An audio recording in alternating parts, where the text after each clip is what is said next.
Welcome to session 2 of the Keep Your Love On series. I'm Danny Silk, author of the book, Keep Your Love On. In this session, I'll help you understand that anxiety is created when the goal of the relationship becomes distance. Most relationships don't plan for this to happen, but often, over time and under stress, it can. I'll talk about the useful tools to create a heart-to-heart connection when you need it most.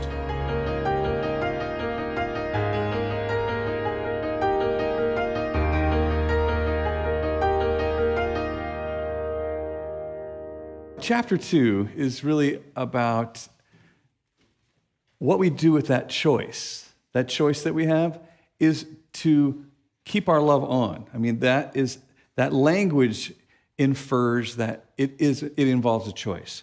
You can turn your love on, which means you can also turn it off. So when you turn your love off, it's vital that you understand that it was your decision. You turned your love off. I didn't turn it off. You turned it off. I can't turn it on. You can turn it on. So many couples that I've worked with over the years have come into my office and they sit down and we have this relationship that is hurting. It's fragile. By the time you end up in a counselor's office, it's come to this. It's come to this. We're going to go in and we're going to ask for help.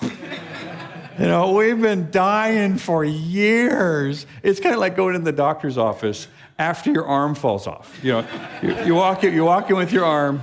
I think I have a problem here. This is how most people approach counseling, is I have had to do this. If I don't do it, I know I'm going to die.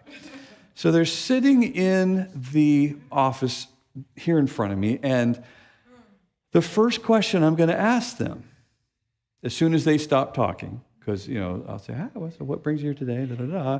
And then, she reaches into her purse and pulls out this list, She says, I'd like to talk about the stuff on this list. And I say, all right, well, sir, do you have anything to say? He goes, she made the appointment. Like, all right. Okay. And then I say, ma'am, I don't want to hear your list. I really have zero desire to go through your list. Here's what I would like to know first. What is the goal of your marriage? What would you say is the goal of this relationship? And they both look at me like, oh, can you believe you said that? What does that mean? Is this a trick question? Like, goal of our marriage? And so one of them will say, well, to raise the kids, save up some money, and do a good job in our ministry or something. I don't know. Like, okay. So that would be the goal of your parenting, your finances, and your spiritual life. What is the goal of your marriage? I don't think I understand the question. Right. And the reason is because it's been a while since you thought about the love of your marriage. And so I begin to communicate with them in such a way that says, take a look at what you have. What you've created up until now is a relationship that has as its goal a safe distance. The goal of your relationship is to protect yourself from each other.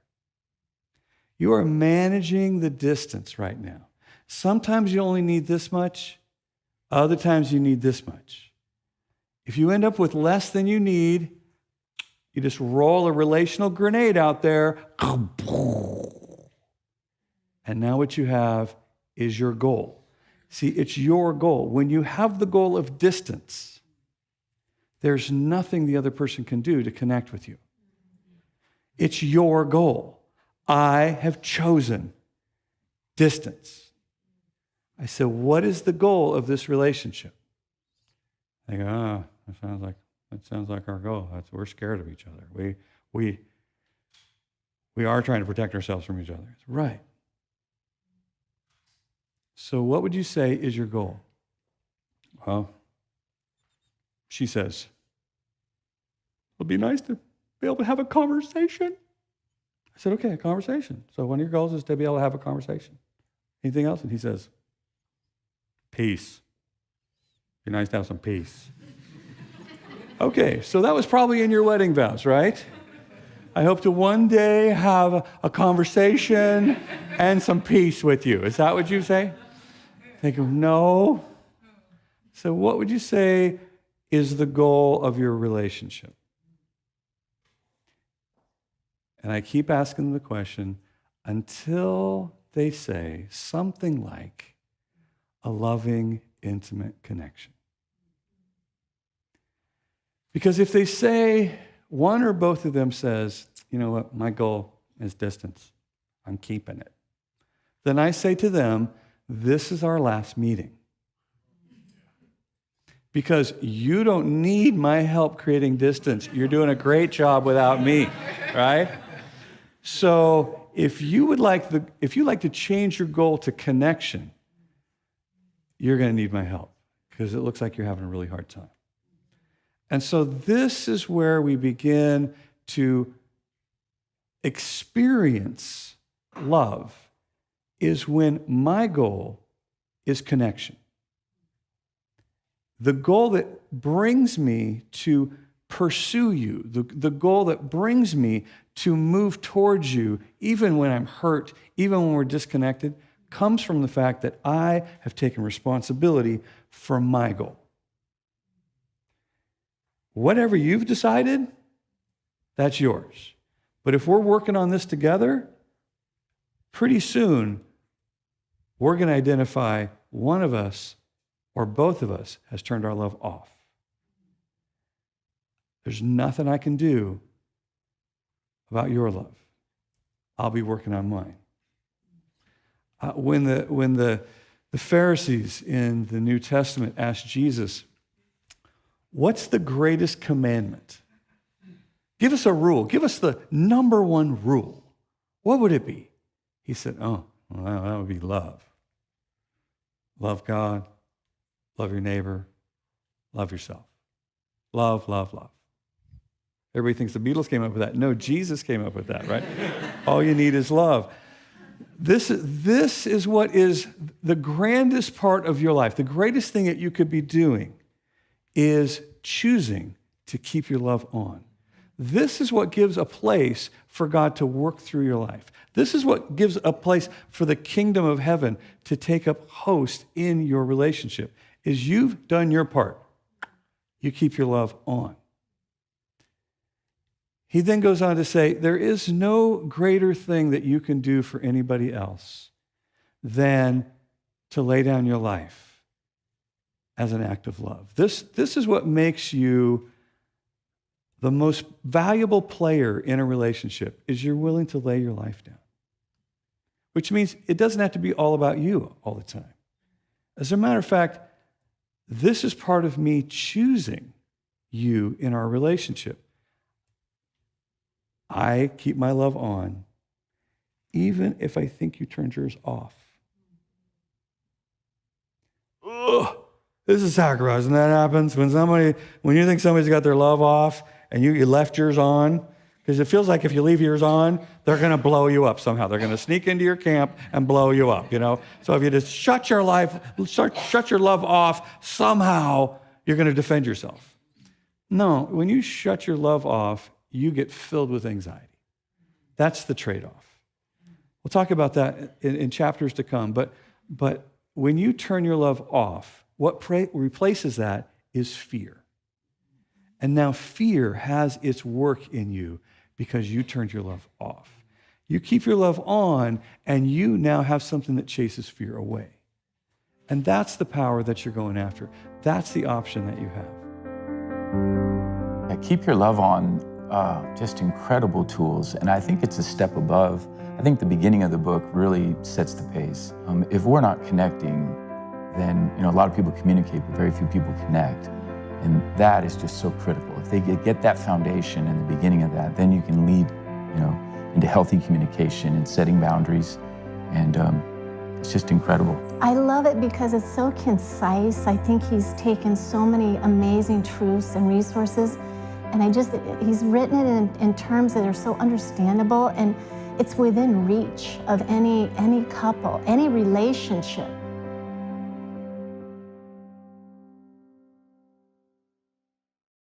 Now, when I have a couple in relationship who want to make their relational goal connection, I begin to say things like, well, do you know how this person feels loved? One time I had this couple in my office, and I said to the man, do you know how your wife feels loved? He goes, not really. I said, well, do you love her? He says,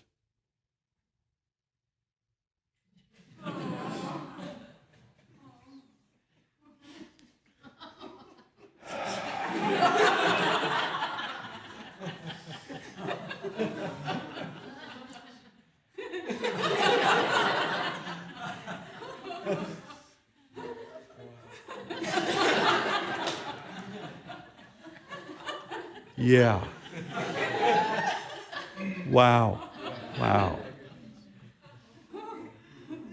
I asked her, I said, do you love your husband?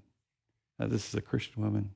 She says, by faith I do.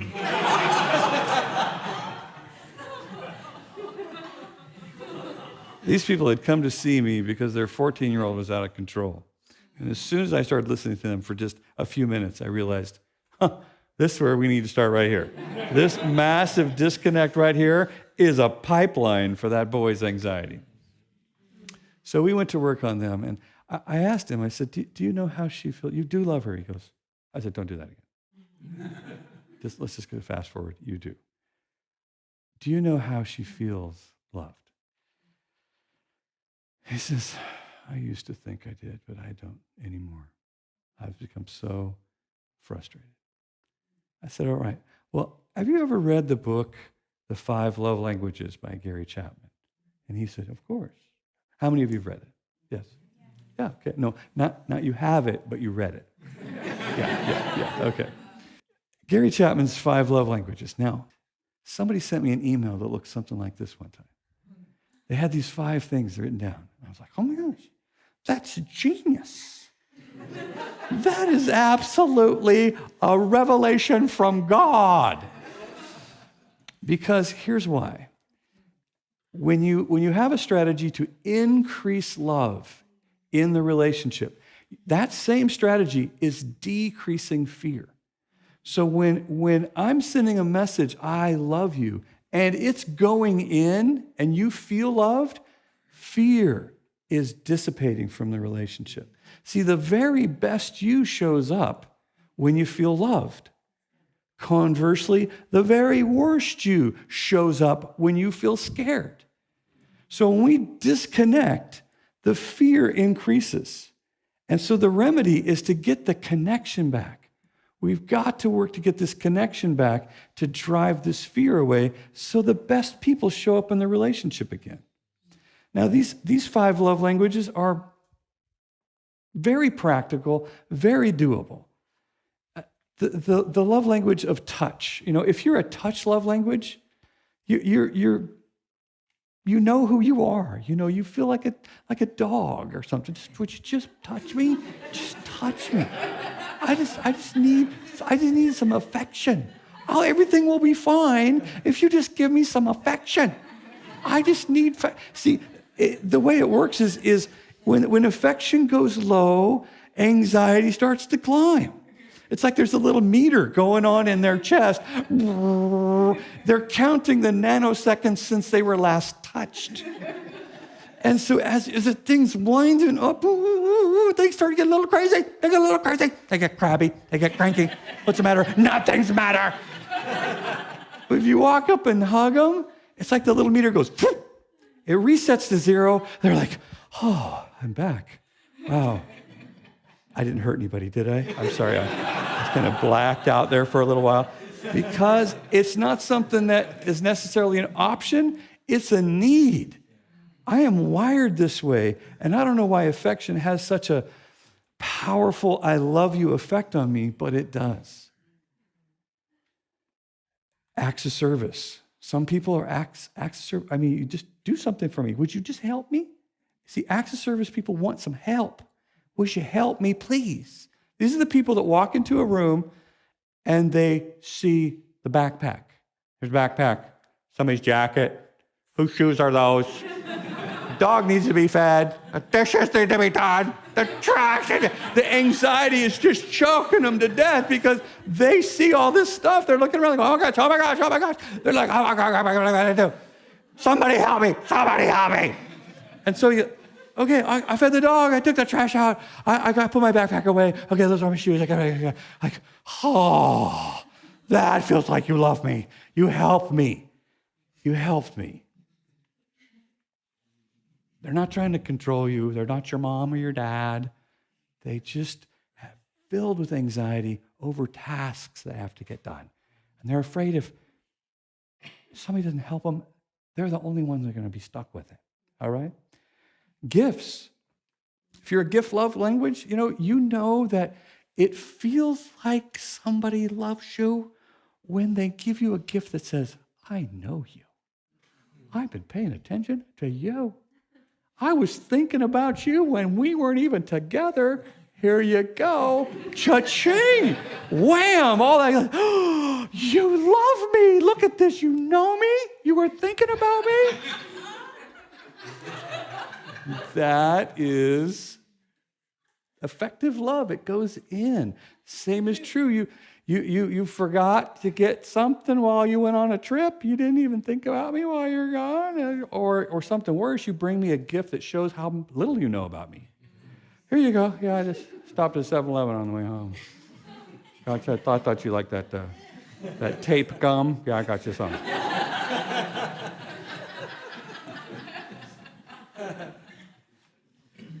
Arrow to the heart. I wasn't trying to stab you in the heart. I thought you liked stuff. Here you go. Like, no. I like stuff that shows that you love me. Quality time. Quality time isn't necessarily quantity time. Although if it's really going well, why stop a good thing, right? Quality time is we are engaged in something that's interesting to me. Or better yet, you are interested in me. And so the conversation, the activity. Maybe I want you to go golfing with me because I really like golf. And if you took an interest in golf, I would be interesting to you. Maybe tell me about your day. Tell me about your day. How was your day? How was your day? Tell me about your day. My day. Did I have a day? I don't remember having a day. Well, tell me about your day. I want to know about, I want to engage you. Would you engage me, please? Would you engage me? Because then you're going to have to hear about my day. Because when the quality time person meets you at the end of the day, they're like, oh my gosh, look at all that you don't know about me. Oh, I feel all connected to you now. Because I feel loved through your interest in me. And then we have words of affirmation. Words of affirmation are, you like me. You enjoy me. You're happy to see me. You smile when you're around me. I feel loved when my anxiety drops when I think you like me. When I think you're having a good time with me. The other side of it, you're upset with me. You have some criticism for me. Oh my gosh, I'm scared of you. My anxiety is going through the roof. Oh my gosh. Words matter. The words that you choose, critical words, negative words, it's like sand in their eyes. They're like, oh my gosh, how do I get away from this conversation? You are killing me here. And so words of life and death are in the power of the words is very true, especially for the affirmation love language. Anything that you can do that's effective, this is one of the most effective things that I know to do, is to drive down the fear, increase the love, work on the connection. Because as you work on the connection, as you demonstrate your commitment to the connection, fear dissipates. You get effective messages coming your way. I love you very much. I care about us is the message. I choose to leave my love, to keep my love on. I choose us. I value our relationship. I love and care about you. To the success that I bring to sending that message drives the enemy of fear far away and increases the experience or the chances of experiencing love from keeping my love on. This just addresses something that's so foundational to everyday life and really thriving in this world the way that, it was intended to work out for us. The love languages is huge as well because I could do a certain love language all day long and it wouldn't really resonate with Andrew. So I think that learning that and going deeper with that can kind of help you narrow in on how to actually make him feel loved. I love you very much is a simple message, but unfortunately, it's one of the best kept secrets among people who care very much for each other.